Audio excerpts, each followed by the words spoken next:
আসসালামু আলাইকুম প্রিয় দর্শক, আজকে আমরা চলে আসছি ফরিদপুর জেলার নগরকান্দা উপজেলার রসুলপুর বাজারে। বাজারটি শনিবার এবং মঙ্গলবার সকাল থেকে মিলে থাকে। পাটের আমদানি কিন্তু কিছু কিছু শুরু হয়েছে, তবে পাটের যে আবহাওয়া এই নিম্নচাপ চলতেছে, পাট শুকাইতেছে না, এই কারণে পাটের আমদানি কম। আর যে পাটগুলো আসতেছে বেশিরভাগ পাটই ভিজা ভেজা। প্রিয় দর্শক, পাটের বাজারে যাওয়ার আগে আমরা বলছি আমরা কিন্তু পেঁয়াজ সংরক্ষণ মেশিন এবং এই পেঁয়াজ সংরক্ষণ মেশিনের খুচরা যন্ত্রাংশ যেমন ড্রাম, মোটর বা পাখা এগুলো আপনাদের মাধ্যমে নিতে পারবেন। আর যারা দূর দূরান্ত থেকে পেঁয়াজ কিনতে চান আমাদের মাধ্যমে পেঁয়াজ কিনে দেওয়ার ব্যবস্থা করে দিতে পারবো। আমরা পাটের বাজার দেখবো, পাট আমদানি নাই আমরা দেখছি কিছু, তারপর কিছু কিছু পাট আসতেছে যে পাট ভিজে ভেজে হওয়ার কারণে অনেক ব্যবসায়ী বলতেছে যে পাটে প্রতি মনে প্রায় 2 কেজি 3 কেজি 5 কেজি করে ভিজে আছে, মানে পানির পরিমাণ বেশি, এ কারণে অনেকে আগ্রহ কম প্রকাশ করতেছে। আর আসলে কৃষকের দোষ না, যে এই কয়েকদিন যাবৎ কিন্তু রৌদ্র নাই, থেকে থেকে বৃষ্টি হইতেছে, এই কারণে পাট একটু ভিজে ভেজে। তারপর কিছু কিছু পাট আসছে, আমরা কৃষকের মাধ্যমে ব্যবসায়ীর মাধ্যমে কথা বলে একটু জানার চেষ্টা করি যে আসলে কেমন অবস্থা।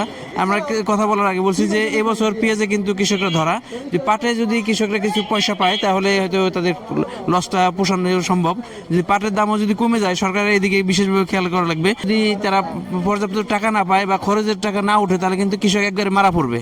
আমরা বলছি এই জন্য আমরা সরকারের কাছে আবেদন থাকবে যে শিপার যেন চালু থাকে এবং কৃষক যেন তাদের কম্পিটিশন মার্কেটে পাটটা বিক্রি করতে পারে। আমরা একটা পাট দেখতেছি, এই পাটটা কার? আসসালামু আলাইকুম। একটা পাট আসছে, মুরব্বী পাট নিয়ে আসছে। আসসালামু আলাইকুম, ভালো আছেন? হ্যাঁ, ইনশাআল্লাহ। এক বস্তা 11টি পাট নিয়ে আসছেন, দাম দর দেখাইছেন? দাম তো কইছিল 400, সেটাই আমার ঘন্টাটা দিলে আপনি তো আর কম কয়। 4480 টাকা বলছিল। এখানে কত করে? এখন তো কয়ে গেল 400। পাট কাটার কি অবস্থা? পাট ও আর কোয়েন না, ও তো কাঠালি মতো কাটে না। কারণ কি? এই যে বাতাস হয়েছিল, বাতাস সব পইরে কুললেই বলে একেবারে নষ্ট হয়ে গেছে। বিছাই গেছে বাজান, হ্যাঁ রে, বিছাই গেছে। বিছাই গেছে, কাটা যায় না। বিছাই গেছে আর কইরে। কাটতে গেলি কিষেন 2টা লাগে রে বাবা। একই সব জমির পাটি পড়ে গেছে হ্যাঁ, নাকি? সব জমি সব পইরে একেবারে এই গেছে আরে। মানে লাস্টে যে বাতাস হইলো, যে বৃষ্টি হইলো, এই কারণে পড়ে গেছে বাজান। আর পইরে আর বিছাই গেছে আরে। এখন এই পাট কাটতে গেলে তো লেবার বেশি লাগবে। আরে এবার 20,000 টাকা উপরে লাগবে কাটাই। কি বাজান? হ্যাঁ, পাটের বিষয়টা হলো যে আমরা যে বর্তমানে যে পাওয়ার টিলারে চাষ হলে কিন্তু দেখা যায় যে মাটির উপরে চাষ হয়, এই কারণে পাট বেশি বৃষ্টি হলে দেখা যায় পাটের জমি নরম হয়ে যায়, পাটটা শুয়ে যায়। এবার লাস্টের দিকে সারা বছরই আবহাওয়া ভালো ছিল, আমরা দেখছি লাস্টের দিকে একটা বৃষ্টি হয়েছে এবং বাতাস হওয়ার কারণে কিছু কিছু পাট আছে নিচু এলাকায় পাটটা পড়ে গেছে। যে পাটগুলো পড়ে গেছে, এই পাটগুলো কিন্তু কাটার জন্য কৃষকদের অনেক কষ্ট হইতেছে বা এখানে তাদের লেবার খরচ বেশি, সেই কথাটা এই বাইরে বলছে। আসসালামু আলাইকুম, কি অবস্থা, কেমন আছেন? আলহামদুলিল্লাহ, আল্লাহ রাখছে ভালো। কি অবস্থা আজকে পাটের? পাট কিনতেছি 500 টাকা করে, তারপরেও পাট গৃহস্থ আনবার পারতেছে না। কারণ কি? কারণ হলো এই যে আবহাওয়া খারাপ। 500 টাকা বলতে 4500 টাকা।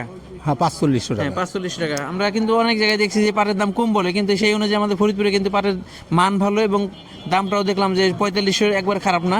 যদি আমরা চাই সারা বছর এই যে এমন একটা অবস্থায় থাকলে কৃষক কিন্তু মোটামুটি তাদের খরচটা পোষায় নিতে পারবে। তারপর তা তো পোষাবে না খরচ। কৃষকের পাট পড়ে গেছে মাঠে, কিন্তু ওই কাটায় কিষেন এক কাটা বুঝি 2টা কিষেন লাগে, আনা গাড়ি খরচ লাগে, কিন্তু কাটা নোয়া ধোয়ায় টাকা থাকে না, মানে খরচের পরিমাণ বেশি বেড়ে গেছে। খরচ বেশি হয়ে গেছে।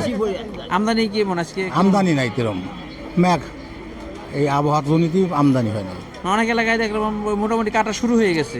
প্রত্যেক জায়গায় কাটা শুরু হয়ে গেছে, কাটা শুরু হয়ে গেছে সব পানির জায়গায়। কি অবস্থা এখন? পানি নাই। উজান এলাকা থেকে নদী, যেখানে নদী আছে, নদীতে পানি আছে।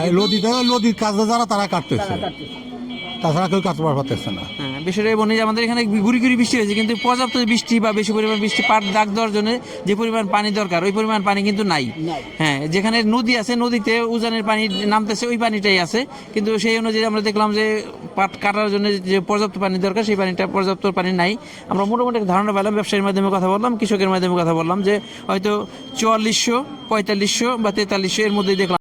প্রিয় দর্শক, আমরা আব্দুল মালিক ভাইয়ের মাধ্যমে কথা বলে জেনে নিই আজকে পাটের কেমন আমদানি এবং দাম কেমন দিতেছে। আসসালামু আলাইকুম। ওয়ালাইকুম আসসালাম, ভালো আছেন? আলহামদুলিল্লাহ। কি অবস্থা, আমদানি কেমন? আমদানি বেশি না, দেন ওই দেখ খারাপ তো, বৃষ্টি শুয়োর পারতেছে না, এতে আমদানি নাই। আমদানি নাই, পাট তো কাটা শুরু হয়ে গেছে অনেক। হ্যাঁ, পাট কাটা শুরু হয়ে গেছে, কিন্তু বিশেষ হলো পানির দরকার, এখন পানি পানি পর্যাপ্ত পানি নাই। কৃষকরা বলতেছিল পাট পুড়ে গেছে, আসলে কেমন ঘটনা? না, পাট অরিজিনালি মাঠে পড়ে গেছে, পাট কাইটে আগে পারতেছে না, আর পাট হলো মরে গেছে খেতে মরে গেছে এখন পানি এলে ফেরে তো কষ্ট কাটতে পারতো কৃষকে কিন্তু পানি নাই মেনে হলো পানি আজকে নাই। কেমন দাম দর কেমন দেখতে দাম দিতে চাইছেন 500 টাকা বলে 500 টাকা দাম 4500 4500 টাকা Available অনেক 500 এলাকায় কিন্তু আমি শুনতেছি যে 3800 3900 4200 ও এরকম হইতে পারে কিন্তু পাট তো সব এলাকার এক পদের নাম এই যে গাছ কিনছি মানে 4200 4300 পুরাতন পাটটা কি আছে নাকি বাজারে না আমাকে মহলে নাই পুরন পাট এই এলাকায় পুরাতন পাট না, নাই নাই, নাই, নাই। নতুন পাটটা সর্বোচ্চ 4500 করে হ্যাঁ, কিনতেছে সর্বোচ্চ 4500 হ্যাঁ, প্রিয় দর্শক, আমরা- হ্যাঁ, আরো বেশি- গতটা বেশি ছিল কত ছিল মানে যে 500 550 600 দাম দিছিলাম 600 দাম দিয়েছেন আমরা কিন্তু কৃষকের সাথে কথা বলছি মোটামুটি ব্যবসায়ী কৃষকের সাথে কথার সাথে মিল আছে প্রিয় দর্শক এই হচ্ছে পাটের সর্বশেষ আপডেট আমাদের সাথেই থাকবেন ধন্যবাদ সবাইকে আসসালামু আলাইকুম